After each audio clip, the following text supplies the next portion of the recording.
Market இறங்கிட்டு இருக்கும்போது எந்த நியூஸை கேட்டாலும் பயமாக தான் இருக்கும். எல்லாரும் இன்னும் இறங்குன்னு தான் சொல்லுவாங்க, ஏறும்னு சொல்லவே மாட்டாங்க. இங்கேருந்து இன்னும் இறங்கலாம், இன்னும் 10% இறங்கலாம், இந்த மாதிரி தான் கண்டினியூஸாக நியூஸஸ் வந்துட்டுருக்கும். எல்லா அனலிஸ்ட்டும் இப்போ சொல்கிறது நிஃப்டி 22,000லேருந்து 20,000க்கோ இல்லை 18,000க்கோ போகிறதுக்கு வாய்ப்பு இருக்குது. அப்படி அங்கே போகும்போது நம்ம இன்வெஸ்ட் பண்ணுறதுக்கு ரெடியாக இருக்கணும் அப்படின்னு தான் எந்த அனலிஸ்ட்டை கேட்டாலும் நீங்கள் சொல்லுவாங்க. இல்லை இதுக்கு மேலே நிஃப்டி இறங்காது, இந்த இடத்துல எல்லாமே டோட்டலாக நீங்கள் இன்வெஸ்ட் பண்ணலாம் அப்படின்னு எந்த ஒரு அனலிஸ்ட்டும் சொல்லி நீங்கள் பார்த்துருக்க முடியாது. அப்படி சொல்லவும் மாட்டாங்க. ஏன்னா மார்க்கெட்டை யாராலையும் 100% ப்ரெடிக்ட் பண்ண முடியாது. இதுதான் உண்மை. இதுவே இந்த வருஷம் 2026 ஆரம்பிக்கும் போது நம்ம பங்குச்சந்தை பார்த்தீங்கன்னா நிஃப்டி 50 26,000 உச்சத்தில் இருந்துச்சு. அந்த சமயத்தில் எல்லா அனலிஸ்ட்டும் சொன்னது மார்க்கெட் இங்கிறது 30,000 28,000 29,000 போகிறதுக்கு அதிகமான வாய்ப்பு இருக்குது அப்படிங்கிறதான் பேசிக்கிட்டு இருந்தாங்க. நம்மளோட வீடியோலையும் சொல்லியிருந்தோம் மார்க்கெட் 26,300 பிரேக் பண்ணால் இங்கேருந்து ஒரு 2,000-3,000 புள்ளிகள் மேலே போகிறதுக்கும் வாய்ப்பு இருக்குன்னு பேசியிருந்தோம். ஆனால் அது நடக்கலை. நேர்மாறாக மார்க்கெட் வந்து பாட்டமில் பிரேக் அவுட் ஆகிடுச்சு. 24,300 பிரேக் பண்ணிவிட்டு கீழ் நோக்கி 2,000 புள்ளிகள் மூவ் ஆகிடுச்சு. அப்போது பங்குச்சந்தை எந்த பக்கம் மூவ் ஆகுதோ அந்த பக்கம் அதனோட சேர்ந்து பயணிக்க ஆரம்பிக்கும் போது தான் நீண்ட காலம் நம்ம அதனோட ட்ராவல் பண்ண முடியும். அதே சமயத்தில் எந்த ஒரு காலகட்டத்திலையும் உங்களோட முதலீட்டை மொத்தமாக ஒரே இடத்துல முதலீடு பண்ணக்கூடாது, டைவர்சிஃபை பண்ணணும். அதுவும் இல்லாமல் நீங்கள் முதலீடு பண்ணக்கூடிய அமௌண்ட்டை ஒரு 3 பகுதியாகவோ 2 பகுதியாகவோ பிரித்து அடுத்தடுத்து 5 அல்லது 10% இறக்கத்தில் முதலீடு பண்ணணுன்னு தொடர்ச்சியாக நம்ம வீடியோவில் பேசிக்கிட்டு தான் இருக்கிறோம். அப்படி இருந்தீங்கன்னா கட்டாயமாக இப்போ இந்த ஒரு ஃபாலில் நீங்கள் திரும்பவும் ஆவரேஜ் பண்ணுறதுக்கோ இல்லை உங்களோட முதலீட்டை இன்க்ரீஸ் பண்ணுறதுக்கோ ஆரம்பிச்சிருப்பீங்க. திரும்ப மார்க்கெட் உச்சத்துக்கு போகும்போது நீங்கள் ஒரு நல்ல ப்ராஃபிட்டில் இருக்கிறதுக்கு வாய்ப்பு இருக்குது. இல்லை ஒரு வேளை நீங்கள் மொத்த முதலீடையும் ஹைலே இன்வெஸ்ட் பண்ணியிருந்தீங்கன்னா இப்போ உங்களோட போர்ட்ஃபோலியோ 20-30% 30% மேலே லாஸில் இருக்கிறதுக்கு அதிகமான வாய்ப்பு இருக்குது. இதுக்கப்புறம் மார்க்கெட்டிங் இருந்து கீழேயோ அல்லது மேலேயோ 3,000 புள்ளிகளோ 4,000 புள்ளிகளோ போகத்தான் போகுது. ஆனால் அது எந்த பக்கம் போகுங்கிறது யாராலையும் இப்போ ப்ரெடிக்ட் பண்ணுறது கஷ்டம். ஓரளவு இந்த பக்கம் போகும் இல்லை இந்த பக்கம் போகுங்கிறத நம்ம அனலைஸ் பண்ணலாம். நம்ம நினச்சதுக்கு எதிர்மாறாக நடந்துட்டால் நம்ம அந்த சமயத்தில் என்ன பண்ணணுங்கிறதுக்கும் நம்ம ரெடியாக இருந்துக்கணும். ஒரு வேளை பங்குச்சந்தை இங்கேருந்து உயர ஆரம்பிக்குது, நாளைக்கே போர் நின்றுச்சு, உலக பொருளாதாரம் சீரமைஞ்சிருச்சு, ஆயில் ப்ரைஸஸ்லாம் நார்மலாக இருக்குன்னா மார்க்கெட் உயர ஆரம்பிச்சிடும், பிரச்சனை இல்லை. எல்லாரோட போர்ட்ஃபோலியோவும் ப்ளஸ் ஆக ஆரம்பிச்சிடும், எல்லாரும் ஹாப்பியாக இருக்கலாம். ஒருவேளை எதிர்மாறாக பங்குச்சந்தை கீழ் நோக்கி 4,000 புள்ளிகள் மூவ் ஆயிடுச்சுன்னா அப்போ நம்ம என்ன பண்ணணுங்கிறதுக்கு இப்போ ரெடியாக இருந்துக்கணும். நம்மளோட போர்ட்ஃபோலியோ இன்னுமே 20-30% விழுதுங்கிற போது நம்மளோட ஓவரால் போர்ட்ஃபோலியோலேருந்து ஒரு 20% கேஷ் நம்ம கையில் இருக்கணும். அடுத்து நிஃப்டி ஒவ்வொரு 1000 புள்ளிகள் இறங்கும் போது நம்ம முதலீடு பண்ண ஆரம்பிக்கலாம். ஏன்னா நிஃப்டி 20,000 வரும்னு வெயிட் பண்ணால் அது 21,000 மேலே போக ஆரம்பிச்சிடலாம். இல்லை 20,000 வந்து இன்வெஸ்ட் பண்ணும்போது அது 19,000க்கும் போயிடலாம். அப்போ எக்ஸாக்ட் பாட்டம் இதுதான் நமக்கு தெரியாது. ஆனால் ஒவ்வொரு 1000 புள்ளிகள்லையும் நம்ம இருக்கிற கேஷை பிரித்து நான் சொன்ன மாதிரி எவ்ரி ஒரு 5% ஆர் 10% முதலீடு பண்ணிகிட்டே இருந்தீங்கன்னா ஏதாவது ஒரு காலகட்டத்தில் இந்த போர் நிற்க தான் போகுது, பொருளாதாரம் நார்மலாக போகுது, அப்போ பங்குச்சந்தை உயர தான் போகுது, அப்போ நம்ம ப்ராஃபிட்டில் தான் வரப்போகிறோம். இதெல்லாம் பண்ணணும்னா பங்குச்சந்தை எந்த அளவுக்கு விளையாடுறதுக்கு வாய்ப்பு இருக்குங்கிறத ஓரளவுக்கு நம்ம கணிச்சு வச்சுருந்தோம்னா அந்த பாட்டம் வந்தால் கூட நம்ம கடைசி வரைக்கும் முதலீடு பண்ணிகிட்டே இருந்திருக்கலாம். அதை தான் இந்த வீடியோவில் பார்க்க போகிறோம். மிஸ் பண்ணாமல் பாருங்கள். எல்லோருக்கும் வணக்கம். நான் உங்கள் கோவிந்த். நான் AMFI registered mutual fund distributor and IRDAயோட சர்டிஃபைடு இன்சூரன்ஸ் அட்வைசர். நம்மளோட நிஃப்டி 50 கடந்த 2000லேருந்து 2026 இது வரைக்கும் கடந்த 25 வருஷத்தில் என்ன ரிட்டர்ன் கொடுத்துருக்கு இயர், அதை தான் பார்க்க போகிறோம். எவ்வளோ ஃபாலாக இருக்குங்கிறத பார்க்க போகிறோம். இங்கே பார்த்தீங்கன்னா நிஃப்டி இந்த 25 வருஷத்தில் இயர் கால்குலேட் பண்ணும்போது 3 வருடங்கள் மட்டும்தான் நெகட்டிவ் ரிட்டர்ன் கொடுத்துருக்கு. மீதமுள்ள 12 வருடங்களும் நிஃப்டி பாசிட்டிவில் தான் ரிட்டர்ன் கொடுத்துருக்கு. ஃபஸ்ட்டு பார்த்தீங்கன்னா 2008 ஏறக்குறைய 50% மேலே ஃபால் ஆகிருக்கு. அந்த வருஷம் நிஃப்டி நெகட்டிவ் ரிட்டர்ன். அதுக்கப்புறம் 2011 24% நெகட்டிவ் ரிட்டர்ன் கொடுத்துருக்குது. அதுக்கப்புறம் பார்த்தீங்கன்னா 2015 4% நெகட்டிவ் ரிட்டர்ன் கொடுத்துருக்கு. இந்த 3 வருடங்கள் மட்டும்தான் நிஃப்டி நெகட்டிவ் ரிட்டர்ன் கொடுத்துருக்கு இயர். இங்கே இயர்னு சொல்கிறது ஜனவரி மாதம் முதலீடு பண்ணிட்டு டிசம்பர் மாதம் பார்த்தோன்னா என்ன ரிட்டர்ன் இருக்கோ அதுதான் இயர்னு இங்கே கால்குலேட் பண்ணியிருக்கிறாங்க. இப்போ 2026 இது வரைக்கும் 15% வீழ்ச்சி முடிஞ்சிருச்சு. ஆல்ரெடி இப்போ நம்ம இந்த இடத்துல பார்த்தோன்னா 2-3 மாதங்கள் தான் முடிஞ்சிருக்கு. ஆனால் 15% இந்த வருஷம் இது வரைக்கும் மைனஸில் இருக்குது. ஆனால் நம்ம என்ன பார்த்தோம், கடந்த 25 வருஷத்துலேயே 3 வருடங்கள் மட்டும்தான் நிஃப்டி நெகட்டிவ் ரிட்டர்ன். அது 2008 50%க்கு மேலே ஃபால், 2011 24%, 2015 4% ஃபாலாக பார்த்துருக்கு. தொடர்ந்து 1 வருடங்கள் இறக்கத்தையே பார்த்தது இந்த 3 வருடங்கள் மட்டும்தான். அது 2008, 2011, 2015. 2008 தான் அதிகபட்சமாக இது வரைக்கும் நிஃப்டி ஃபாலில் முடிஞ்சிருக்குது. ஏறக்குறைய 60%. உச்சத்துலேருந்து கணக்கு பண்ணிங்கன்னா 60%. ஏன்னா ஜனவரி மாதம் அங்கேருந்து கொஞ்சம் ஹை போயிட்டு கூட திரும்ப மார்க்கெட் விழுந்துருக்கலாம் இல்லையா. ஸோ அதை பார்த்தீங்கன்னா 60% ஃபால் ஆகிருக்கு.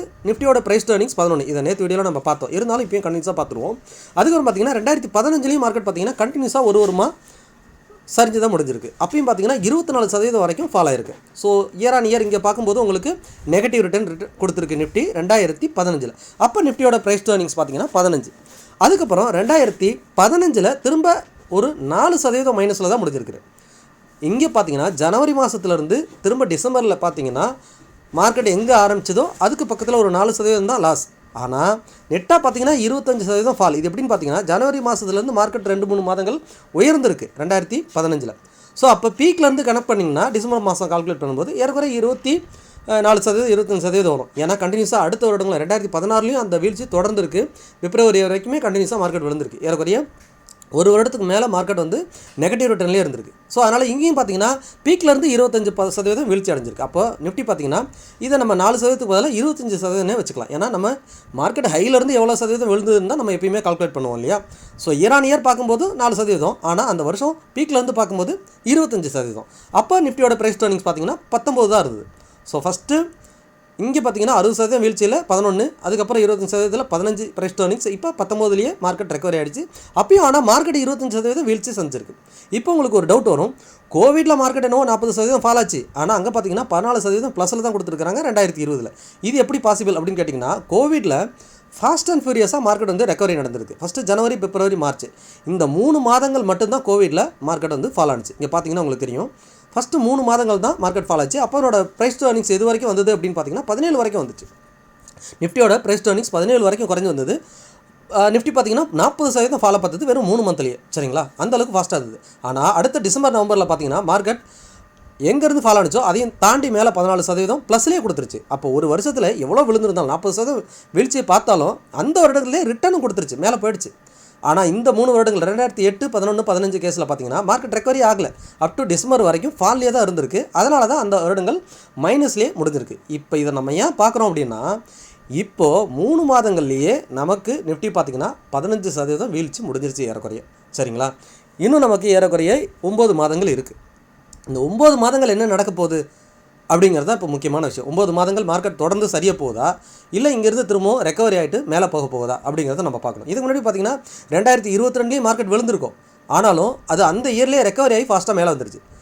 சரிங்களா, அதனால் அந்த இயர் என்ன நான் அந்த இடத்துல பி ரேஷியோ எவ்வளோங்கிறத நம்ம பார்த்துடலாம். இங்கே பார்த்தீங்கன்னா இந்த இடத்துலையும் பி வந்துட்டு நிஃப்டியோட ப்ரைஸ் டர்னிங்ஸ் 19 வரைக்கும் வந்துச்சு. இப்போ லாஸ்ட் இயர் 2024 மார்க்கெட் ஒரு 17% வீழ்ச்சி பார்த்துச்சு. அப்பயும் அதனோட ப்ரைஸ் டர்னிங்ஸ் பார்த்தீங்கன்னா 19. திரும்ப 2025 ஸ்டார்டிங்லேருந்து மார்க்கெட் திரும்பவும் 2025 முடியும் போது 10% போன வருஷமும் ரிட்டர்ன் கொடுத்துருச்சு, 26,000 போயிடுச்சு. இப்போ 3 மாதமாக தான் ஃபால் ஆயிருக்கு. ஸோ அகைன் 15% விழுந்திருக்கு. சரிங்களா, இப்போ என்ன நடக்க போகுது அப்படிங்கிறதா முக்கியமான விஷயம். இதுக்கு முன்னாடி அந்த 3 வருடங்களும் பார்த்தீங்கன்னா, ஒன்று லீமன் பிரதர் கொலாப்ஸ் அப்படிங்கக்கூடிய ஒரு பொருளாதார நெருக்கடி சூழ்நிலை வந்ததுனால அந்த இடத்துல மார்க்கெட் வந்து பங்குச்சந்தை விழுத்திருக்கு. அதுக்கப்புறமும் பார்த்தீங்கன்னா சில காரணங்களால் விழுந்திருக்கு. இப்போ இருக்கிற நிஃப்டியோட சுச்சுவேஷன், உலக பொருளாதாரமும் பார்த்தீங்கன்னா ஒரு கிரிட்டிக்கலான சுச்சுவேஷனில் தான் இருக்குது. சரிங்களா, இன்னும் ஏதோ வர்த்தகம் வந்துட்டு இன்னும் பொருளாதாரம் பாதிக்க தான் போகுது. க்ரூட் ஆயில் ப்ரைஸ் இன்க்ரீஸ் ஆக போகுது. அந்த மாதிரி நிறைய அன்சர்டனிட்டி நடக்கிறதுனால மார்க்கெட் விழறதுக்கான வாய்ப்பு இருக்குது அப்படிங்கிறத எல்லா அனலிஸ்ட்டும் யோசிக்கிறது. நம்மளும் அப்படி தான் யோசிப்போம். ஆனால் பங்குச்சந்தை எப்படியுமே என்ன நடக்கும்னா, நம்ம யோசிக்கிறதுக்கு எதிர்மாறாக நடக்கும். நம்ம உச்சத்தில் இருக்கும்போது என்ன நினச்சோம், மார்க்கெட் 30,000 போய்ட்டுன்னு நினச்சோம், எதிர்மாறாக கீழே வந்துருச்சு. இப்போ ஆனால் கீழே இருக்குது, இன்னுமே கீழே போகுதுன்னு நினைப்போம். ஆனால் மார்க்கெட் தொடர்ச்சியாக இறங்காமல் இங்கேருந்து ஒரு 2000 புள்ளிகள் மேலே போயிட்டு கூட கீழே வரலாம். இப்போ நீங்கள் பார்த்துட்டு இருக்கிறது இந்த 18,000 வரைக்கும் மார்க்கெட் போகலாம் அப்படிங்கிறத நம்ம ஆல்ரெடி பேசிட்டோம். எல்லா அனலிஸ்ட்டும் சொல்கிறது அதுதான். ஏன் இது வரைக்கும் போகலாம் அப்படின்னா, நிஃப்டியோட ப்ரைஸ் டர்னிங்ஸ் ஒரு 16, 15 வந்ததுன்னா இன்னும் பெட்டராக இருக்கும். ஏன்னா அந்த 25%, 50% ஃபாலோ வரும்போது நிஃப்டி வந்துட்டு ப்ரைஸ் டர்னிங்ஸ் பார்த்தீங்கன்னா 11லேருந்து 17 வரைக்கும் தான் வந்திருக்கு. ஸோ அப்படி பார்த்தா நிஃப்டி இப்போ ப்ரைஸ் டர்னிங்ஸ் 19 இருக்குது. இது வந்து 15க்கோ 16க்கோ போகணுன்னா இங்கேருந்து நிஃப்டி ஒரு 20% வந்துட்டு இன்னும் விழணும். அப்படி 20% நிஃப்டி விழுந்தால் தான் ப்ரைஸ் டர்னிங்ஸ் ஒரு 15க்குலாம் போகும். சரிங்களா, அப்படி வந்ததுன்னா பெட்டராக கட்டாயமாக மார்க்கெட் அங்கேருந்து ரெக்கவரி ஆகும் அப்படிங்கிறத நம்மளால் சொல்ல முடியும். அங்கே தான் இந்த உங்களோட அசட்டை வெல்த்தை க்ரியேட் பண்ணுறதுக்கு ஒரு சூப்பரான ஆப்பர்ச்சுனிட்டினா, நிஃப்டி வந்து 20-30% ஃபால் ஆனால் அங்கே முதலீடு பண்ணுறது ஒரு நல்ல வெல்த்தை க்ரியேட் பண்ணுறதுக்கு ஒன்று ஆப்பர்ச்சுனிட்டி. ஆனால் அது வருமா இல்லை 100% வராமல் போகுமா அப்படின்னு தெரியாது. ஆனால் ஓவராலாக பார்த்தீங்கன்னா இன்னும் 20% விழுந்தாலும் நம்ம பங்குச்சந்தை ஏற்கனவே 30% ஃபாலோ பார்த்துரும். 20,000 போச்சுன்னா ஆல் டைம் ஹைலேருந்து 30% வந்துடும். யோசிச்சு பாருங்களேன், கோவிட்லேயே 40% தான் ஃபால். ஸோ இப்போ ரஷ்யா உக்ரைன் வார் முடிஞ்சு மார்க்கெட் திரும்ப ஆல் டைம் ஹை போணுச்சு. திரும்ப ஈரான் இஸ்ரேல் வந்தோடனே திரும்ப அந்த வார் சுச்சுவேஷனில் 15% விழுந்துருச்சு. ஸோ இது இன்னும் கண்டினியூஸ்னா இன்னும் ஒரு 15% விழுதுன்னு வச்சுக்கோங்களேன். நம்ம எதிர்பார்த்த 30% ஃபால் வந்துடும்.